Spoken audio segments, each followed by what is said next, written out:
Let's begin. Introduction of the book. The title of this book, When Religion is Not What It Used to Be, was written by Yamin Cheng. It was published by A.S. Nordin at Gombak, Kuala Lumpur in 2012. There is a total of 142 pages with 5 chapters. First item is Introduction of Western Christendom during Medieval Age. Europe was Christendom during the 4th and 16th century CE. The Christian Church split in two in 1055, with the Eastern Orthodox Church and the Western Roman Catholic Church. The Western Roman Catholic Church was to rule Europe. Since that time, Christendom in Europe has been referred to as Western Christendom. Next, the medieval age is a time period that encompasses Western Christendom. A person's life was governed by Christian teaching if they live in Western Christendom at the period. The belief in salvation is at the core of Christian teaching. The great chain of being is a medieval Christian perspective of the universe, and it is a hierarchical concept of existence that is interwoven. Furthermore, in medieval times, the Christian realm was a closed universe, in the same sense that the medieval universe presents as a great chain of being, so does medieval community. Next, the monarch and the aristocratic lords were also at the pinnacle of the system. The priests were the next to emerge. The essence of medieval life was oriented to Christianity. Within centuries, the Church had created a comprehensive plan of the Christian life, including everything from how the world was shown to the rules and customs of daily life. Every area of life has a Christian element to it. There are two types of building dominated the landscape in medieval times, the king palace and the church edifice. The church was the heart of medieval life, and without it, medieval community would not have been able to envisage itself as a cohesive society. The second item is the emergence of new paradigm in Christendom. Religion and reason were complementary in learning in medieval times, and theology is a matter of belief. Even if it defies rational explanation, one should not demand a rational explanation. Philosophical explanations, on the other hand, are used to support theological issues. Regardless of the shortcoming of philosophy in medieval learning in relation to theology, the presence of philosophy enabled the medieval church to construct the concept of the Christian great chain of being, which was a union of theology and philosophy. It's difficult to conceive how medieval Christians would see the interconnectivity of everything in existence, as well as their separate position and function in the structure of existence, if they didn't have the ancient Greek concept of the great chain of being. Because as the Christian centuries progressed, Christendom and Christian principle began to deteriorate, and the new paradigm of Western society emerged. This new development was influenced by both internal and external causes. To give an example, the Protestant Reformation, which separated the Western Christian Church into two winning sects in the 16th century, was the most significant internal element in the demise of Christendom. The Black Death in the 14th century, the Renaissance in the 15th and 16th centuries, and other external circumstances were among the key factors that would develop a Western mind that would never be the same as its medieval counterpart, which was later ridiculed and dubbed the Dark Ages. Number 3. The Church was experiencing dissensions within its ranks by the 16th century. The Reformation, a movement that emerged from within the Church to lead the dissension, was a watershed moment in Western history, signaling the decline of the Church authorities' influence and the gradual collapse of the medieval worldview. The Reformation sought to correct what is heretical belief and practices introduced by the Church, that the belief and practices not held by Jesus. The apostles, which are disciples of Jesus, are the early church fathers. For example, is the sale of indulgence as payment to be released from purgatory, which is a waiting place for admission to hell and the ability to enter heaven. The concept of purgatory was rejected during the Reformation. Number 4. The early emergence of secularism in the advancement of Western history. Secularism, being an offspring of natural religion and a child of the Enlightenment, did not just dominate Western countries. It spread beyond the Western coastlines, eventually embracing every nook and cranny of existing civilizations. From the the East Confucian civilization to the Islamic civilizations, the African continent's culture, and even hidden hideouts in the Himalayas. Secularism is a positive thing for many individuals in the West. Secularism is a rising threat to individuals outside of the West, system life, thought, and civilization. The conflict between tradition and secularism will expand to encompass all aspects of human life. From this point in Western history, religion will no longer be the same for everyone, whether they live in the West or the East. Evolutionism and historicism. According to the evolution theory, the beginning of the human race did not begin with God. Rather, the human race emerged as a result of a long process of development and transformation that spanned millions of years. Beginning with the simplest life forms found in water cells and gradually evolving into more complex life forms, culminating in the human species. In addition, humans descended from monkeys according to evolutionists. Besides, historicism considers religion in terms of the present, where everything must be explained in terms of what we can see and feel in this world. Historicism also rejects the notion that human events are predestined in advance by some sort of fate. As a result, historicism rejects the idea of divine history, in which history is equated with the fight between good and evil.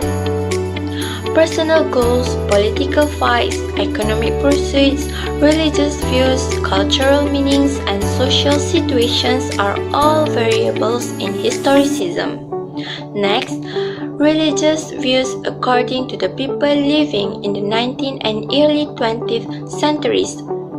Everything about religion was dissected in the 19th and early 20th centuries to analyze its anatomy in terms of its origin, nature, structure, meaning, and purpose. In terms of the origins of religion, the first opinion is that it began with the earliest human beings, the primeval people. This occurred because prehistoric people lacked the mental capacity to comprehend the workings of the natural world with which they came into contact. Second, religion is regarded to be the inability of primitive people's minds to comprehend the universe. As a result, religion is a state and condition of the human mind to comprehend the world. Therefore, religion is a state and condition of the human mind and nothing more. The last viewpoint is that religion is nothing more than a state and condition of the human mind, and that because it is the state and condition of the primitive mind, the modern mind must have evolved and developed from it. To summarize, religion, mind, and civilization are all parallel phenomena. Hence, studying religion also entails studying the rise and development of the human mind and civilization. First item from chapter 4 is Clifford Geertz' theoretical observation concerning the social role of religion. Whether God or other supernatural being exists, Geertz's interest in them is only as objects of his social scientific investigation, looking at what difference they make to the way human beings imagine their world to be, and how they organize their social and personal life. For Geertz, religion is one of many ways of making sense of the world, as well as acting as a blueprint for human behavior. Beliefs and practices are, to Geertz, only records and information pointing to the subject matter of religion. The subject matter of religion is none other than about how our experiences are organized into a coherent worldview. The point that Geertz wanted to make this conversion to Islam came about because of inner transformations. Such was the appeal of mysticism in the psychological working through self-realizations of spiritual truth, so that one can be transformed not only into a Muslim, but a Muslim who experiences things, feels, and sees everywhere in him and outside of him the presence of spirituality and spiritual power. This experience of the presence of spirituality and spiritual power is organized around a particular physical structure where the self itself experiences the presence of the divine on a graded scale. The nearer one gets to God, the more the person's piety and degree of religious authority. Therefore, in this graded structure of spirituality, divinity or God lies at the center, and a person's nearness to God depends on his mystical state of piety. Second, the relationship between religion and reason according to Clifford Geertz. Common sense is a state of mind composed of a series of assumptions about how things are in the simple nature of the case. What is normal, what is rational, what is real, and what is not. To illustrate the point as to how religion comes into supplement common sense in organizing the world into a perspective that would be acceptable to the human mind. It is this understanding of religion that prompts Geertz to see religion as faith, under the right conditions, made efficacious by the relevant beliefs and practices. Faith, however, is not a matter of the heart. Rather, it is the mind's steadfast attachment to some transtemporal conception of reality, but this conception of reality is real to the believer. Therefore, faith comes from the psychological and social working of symbols, so that the mind will have a steadfast attachment to some transtemporal conception of reality. It comes from the psychological working of sacred symbols function to respond to individual needs for nurturance, for external authority or whatever, as well as capacities for trust and affection. The social working of sacred symbols, on the other hand, function to keep society together. This way, every member of the society feels compelled to accept the truth, authority, and duty of the society through the religious perspective of the world, made possible by the psychological and social working of the sacred symbols. Lastly, the coming of Islam to the West. The relationship between Islam and the West began with the birth of the religion in the Arabian Peninsula. If what we mean by the West is the Christian-Jewish civilization, that is the heart of its theological worldview, then the relationship between the three sister religions, namely Islam, Judaism, and Christianity, has existed since the time of the Prophet Muhammad SAW and continues to this day. At the theological, political, intellectual, and ideological levels, the relationship between these three religions is not always easy. Western sovereignty as a world power in recent times has not helped much to ease tensions between Western and Muslim societies. One of the things that worry Islamic civilization is the spread of Christianity. When Muslim countries were under the influence of Western powers, Christian missionaries arrived to spread the gospel.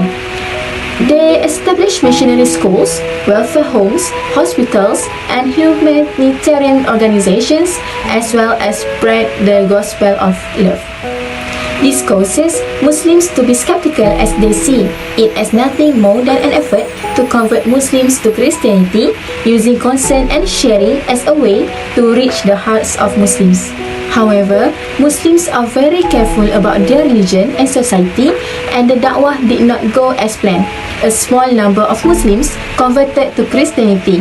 On the other hand, as one Islamic state after another was liberated from colonial power by the West, the call for Islamic revival grew louder and louder.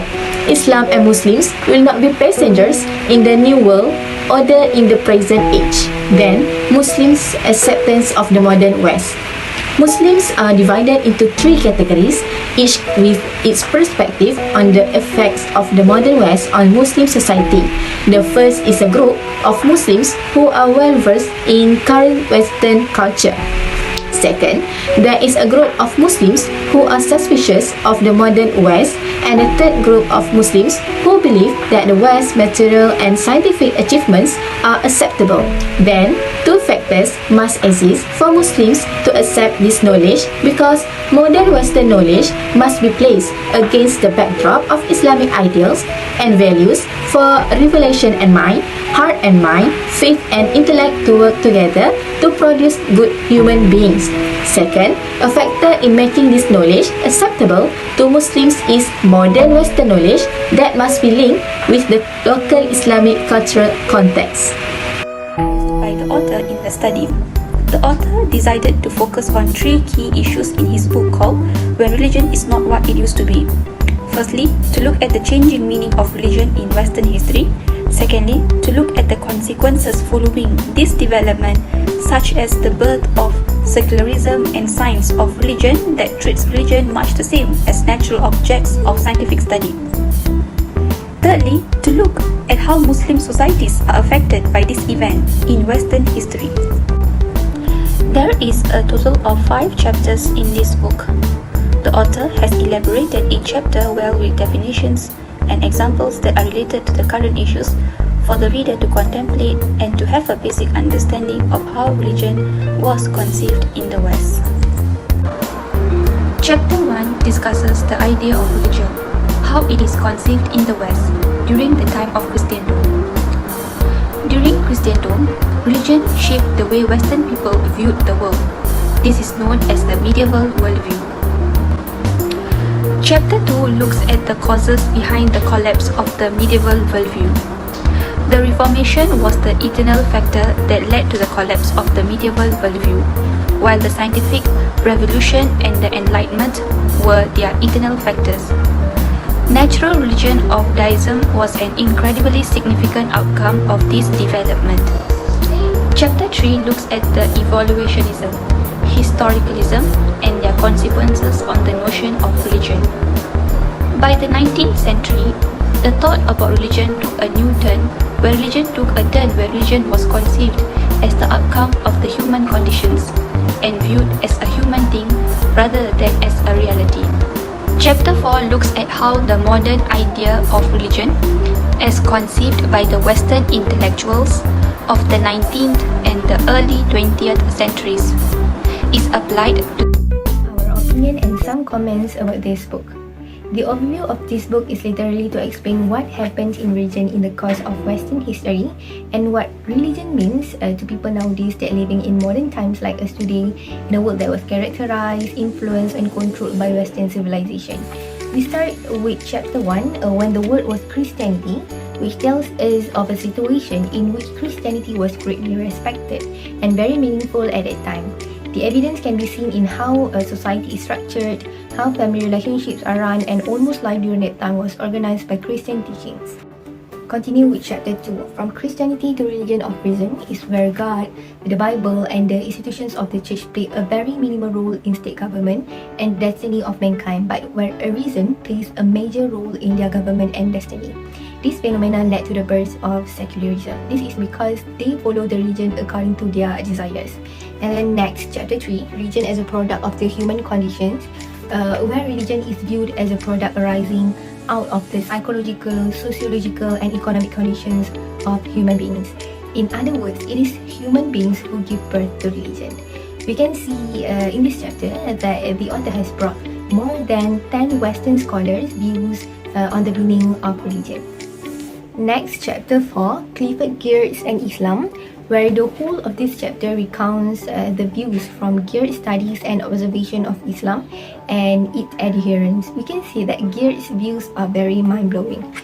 In the last chapter, chapter 5, Islam and the West, the author, Yamin Cheng, is also a lecturer at International Islamic University Malaysia, IIUM, also narrated that among the reasons for the establishment of IIUM is an effort to eradicate secularism, which to unite the knowledge from the modern West and Islamic legacy.